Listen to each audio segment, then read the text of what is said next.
அனைவருக்கும் மீண்டும் எனது வணக்கம். பாரதியோட இன்னொரு கட்டுரை.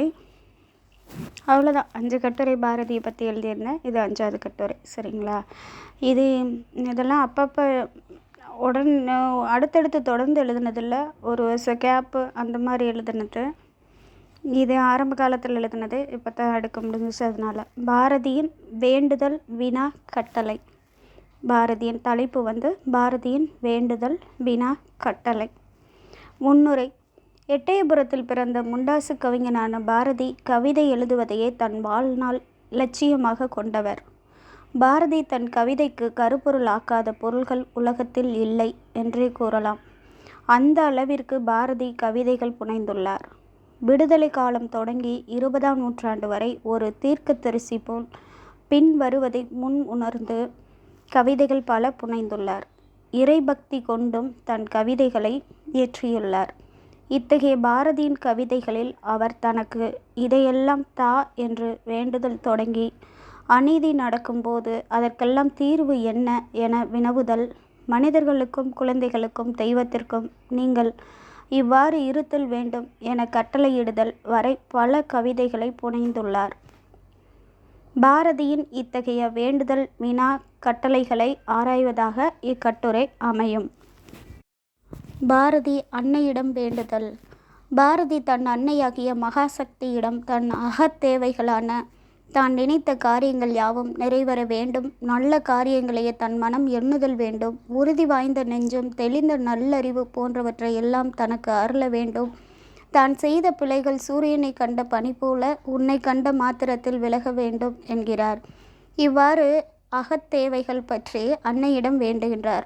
மேலும் சில மனத்தேவைகளை பற்றி வேண்டும் என்ற தலைப்பில் பாரதி கனவு மெய்ப்பட வேண்டும், கைவசமாவது விரைவில் வேண்டும், தனமும் இன்பமும் வேண்டும், தரணியிலே பெருமை வேண்டும் என காளி கண் திறந்து இத்தகைய என் அகத்தேவைகளை எல்லாம் நிறைவேற்ற வேண்டும் என வேண்டுகின்றார். புறத்தேவைகள் பற்றி. இந்த உலகில் தனக்கு சொந்தமாக ஒரு காணி நிலம் வேண்டும். அதில் அழகான வேலைப்பாடுகள் நிறைந்த தூண்களை கொண்ட மாடங்கள் நிறைந்த மாளிகை ஒன்றை கட்டித்தர வேண்டும். அம்மாளிகையின் அருகே கிணற்றுடன் 10-15 தென்னை மரங்களுடன் கூடிய சோலையும், அத்தென்னை மரங்களில் இளநீரும் கீற்றும் நிரம்பியிருக்க வேண்டும். அச்சோலையில் இருந்து வரும் தென்றல் காற்று என் உடலில் பட வேண்டும். அச்சோலையில் குயில்கள் அமர்ந்து கத்தக்கூடிய ஓசை என் காதில் வந்து விழ வேண்டும். அப்போது என்னுடன் அமர்ந்து எசப்பாட்டு பாட ஒரு பெண்ணும் வேண்டும். அவ்வாறு பாடும் என் பாட்டால் இவ்வுலகத்தை நான் உயர்த்திட வேண்டும் என்றெல்லாம் பாரதி தன் புறத் தேவைகளை பற்றி மகாசக்தியிடம் வேண்டுகிறார். பாரதியின் வினாக்கள். பாரதி தன் நூலில் தோத்திரப் பாடல்கள் என்றொரு பிரிவில் தினமும் கிடைக்கும் உணவை உண்டு வீண் கதைகளை பேசி பிறர் மனதை வெட்டி பேச்சுகளால் காயப்படுத்தி அவ்வாறே வாழ்நாளின் மீதத்தை போக்கி என்றோ ஒரு நாள் யமனுக்கு இரையாகும் வேடிக்கை மனிதர்களைப் போல் நானும் சாதாரணமாக வாழ்ந்து இறப்பேன் என்று என்னையும் சாதாரண மனிதனாக நினைத்தாயோ என சக்தி தேவியிடம் வினவுகின்றார். அவ்வாறு பாரதி சக்தியிடம் வினவும் வினாவிலேயே அவர் சாதாரண மனிதரைப் போல் அல்லாமல் பின்னாளில் சாதனை மனிதனாகவே உருவெடுக்கும் தன் சக்தியை வெளிப்படுத்தியுள்ளார். பெண்களின் துன்பங்களில் வினாக்கள். பாரதி கரும்பு தோட்டத்திலே என்னும் பாடலில் தன் நாட்டு பெண்கள் அந்நிய தேசத்தில் கடலுக்கு நடுவே உள்ள ஒரு தீவினில் கரும்பு காட்டில் தங்களது வறுமையை போக்க கூலிக்கு அடிமைகளாகச் சென்று அவர்கள் நித்தம் படும் துன்பங்களை கூறுகின்றார். செக்கு மாடுகள் போல் ஓய்வின்றி உழைப்பதினால் அவர்களின் கைகளும் கால்களும் சோர்ந்து விழுவதாகவும் பாடுகின்றார். அக்கரும்பு தோட்டத்தில் வேலை செய்யும் மேற்பதவிகளில் உள்ள ஆண்களால் இவர்களின் கற்பும் சூறையாடப்படுகின்றன என்றும், அவ்வாறு பாதிக்கப்பட்ட பெண்கள் தங்களுக்கு தஞ்சம் யாருமின்றி தினமும் நொந்து சாகின்றனர் என கரும்பு தோட்டத்தினிலே என்ற தலைப்பின் கீழ் பெண்கள் படும் துன்பங்களை பெண்ணென்று சொல்லிடிலோ ஒரு பேயும் இறங்கும் என்பார், தெய்வமே நினது எண்ணம் இறங்காதோ,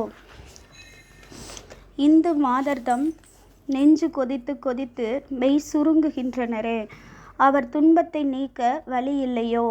ஒரு மருந்து இதற்கில்லையோ? ஒரு மருந்து இதற்கில்லையோ? மாதர்தம் நெஞ்சு கொதித்து கொதித்து மெய் சுருங்குகின்றனரே, அவர் துன்பத்தை நீக்க வழியில்லையோ? ஒரு மருந்து இதற்கில்லையோ? துன்பப்பட்டு மடிந்து மடிந்து மடிந்தொரு தஞ்சமும் இல்லாதே அவர் சாகும் வழக்கத்தை இந்த கணத்தில் மிஞ்ச விடலாமோ? வீரகாளி சாமுண்டி காளி என பாரதி இப்பாடலில் சுட்டுகின்றார். இப்பெண்களின் துன்பத்தை போக்க ஒரு வழி இல்லையோ? இவ்வாறு பெண்களை அந்நிய நாட்டிலே வறுமை என்னும் துன்பக் கடலிலே உழன்று சாக விடலாமா என்றும், அவர்கள் அழும் கண்ணீர் கடலில் விழுந்து நிறையுமோ என்றும், அவர் கடும் இத்துன்பத்தில் நம் நாடு வீடு சொந்தம் ஆகியவற்றை எல்லாம் பற்றி அவர்கள் நினைப்பார்களோ என்றெல்லாம் காளியிடம் வினவுகின்றார். தெய்வத்திற்கு கட்டளை.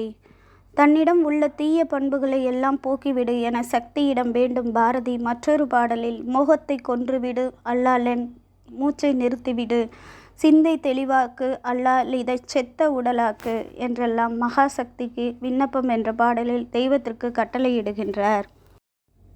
குழந்தைகளுக்கு பாரதியின் கட்டளை.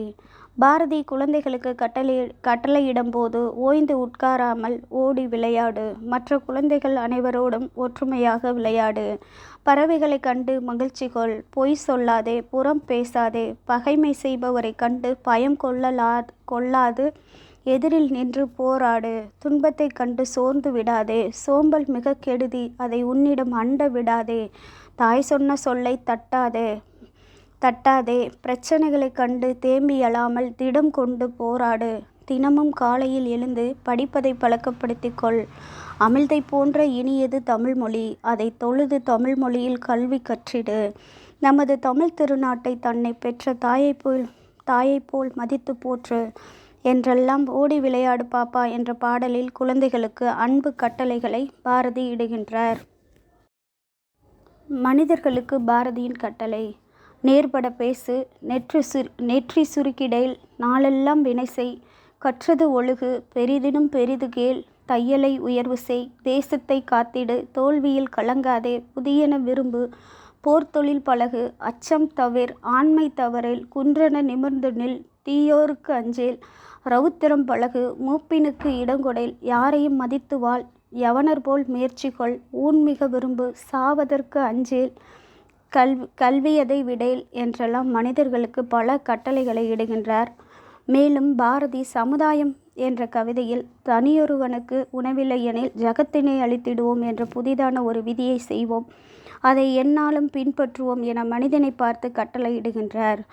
மேலும் அநீதிகளை கண்டும் காணாமல் நாம் ஊமைகளாக, செவிடர்களாக, குருடர்களாக நாம் வாழ்ந்தது எல்லாம் போதும், எல்லாம் நம் நாடு நலம் பெற வேண்டுமெனில் தெருவெல்லாம் தமிழ் முழங்கச் செய்வோம், பிற நாட்டு நல் அறிஞர்களின் நூல்களை தமிழாக்கம் செய்வோம், அங்காத புகழுடைய புது நூல்களை தமிழ் மொழியில் இயற்றிடுவோம் என மனிதர்களோடு தன்னையும் சேர்த்து கொண்டு தனக்கும் கட்டளையிட்டு கொள்கின்றார். மேலும் பெண்களை இழிவுபடுத்தும் ஆண்களின் மடத்தன்மையை கொளுத்த வேண்டும், ஆண்களோடு பெண்களும் அனைத்து காரியங்களிலும் சரிசமமென வாழ்வோம் என்றெல்லாம் ஆண்களை பார்த்து பாரதி கட்டளையிடுகின்றார். தனக்குத்தானே இட்ட கட்டளை. பாரதி தன் கவிதைகளில் தனக்குத்தானே கட்டளையிட்டு கொள்கின்றார். அவர் தன் நெஞ்சை பார்த்து, முட்டாள் நெஞ்சே, உனக்கு 30 கோடி முறை சொல்லிவிட்டேன், இனிமேலும் சொல்கின்றேன், தலையில் இடியே விழுந்தாலும் சஞ்சலப்படாதே, எந்த துன்பம் வந்தாலும் அதை கண்டு மிரளாதே, ஏனெனில் அதெல்லாம் அந்த பராசக்தியின் ஆணைப்படியேதான் நடக்கின்றது. ஆதலால் நீ பதட்டப்பட்டு சஞ்சலப்பட்டு வருத்தப்பட்டு ஒன்றும் ஆகப் போவதில்லை. உனக்கு நிகழும் அனைத்து காரண காரியங்களுக்கும் இறைவன் ஒருவனே காரணம். நாம் பிறந்ததற்கும் நாம் காரணமில்லை. கடந்த காலத்தில் நாம் வாழ்ந்த வாழ்க்கைக்கும், நிகழ்காலத்தில் நாம் இப்பொழுது வாழும் வாழ்க்கைக்கும், எதிர்காலத்தில் நாம் வாழப்போகும் வாழ்க்கைக்கும் நாம் காரணமில்லை. எல்லாவற்றிற்கும் காரணம் இறைவனே. ஆதலால் வாழ்வை கண்டு நீ மிரளாதே என்றெல்லாம் தன் நெஞ்சிற்கு கட்டளையிடுகின்றார் பாரதி. மற்றுமொரு பாடலில் அவர், நமக்கு தொழில் கவிதை, நாட்டிற்குழைத்தல், இமைப்பொழுதும் சோராதிருத்தல், உமைக்கினிய மைந்தன் கணநாதன் நம் குடியை வாழ்விப்பான், சிந்தையே இம்மூன்றும் செய் என தன் சிந்தைக்கு கட்டளையிடுகின்றார் பாரதி. முடிவுரை. பாரதி அன்னையிடம் தனக்கு வேண்டியதெல்லாம் தரும்படி வேண்டியது ஒரு சாதாரண மனிதனின் அத்தியாவசிய தேவையாகும். நொந்த உணவை உண்டு வாயில் வந்ததெல்லாம் பேசி வீணாக வாழ்ந்து விதி வந்தால் இறந்து போவேன் என்று நினைத்தாயோ என அன்னையிடம் அவர் வினவும் போது அவர் சாதாரண அத்தியாவசிய தேவைகளை கேட்டாலும் அவர் ஒரு சாதனை மனிதரே என்பதை மெய்ப்பிக்கின்றது. பாரதி குழந்தைகளுக்கு மனிதர்களுக்கு என இடும் கட்டளைகளை பின்பற்றி அதன்படி நாமும் வாழ்ந்தால் சாதாரண மனிதராகிய நாமும் சாதனை படைக்க முடியும் என்பது தெளிந்த நீரோடையில் தெரியும் முத்துக்களை போன்றது. நன்றி, வணக்கம்.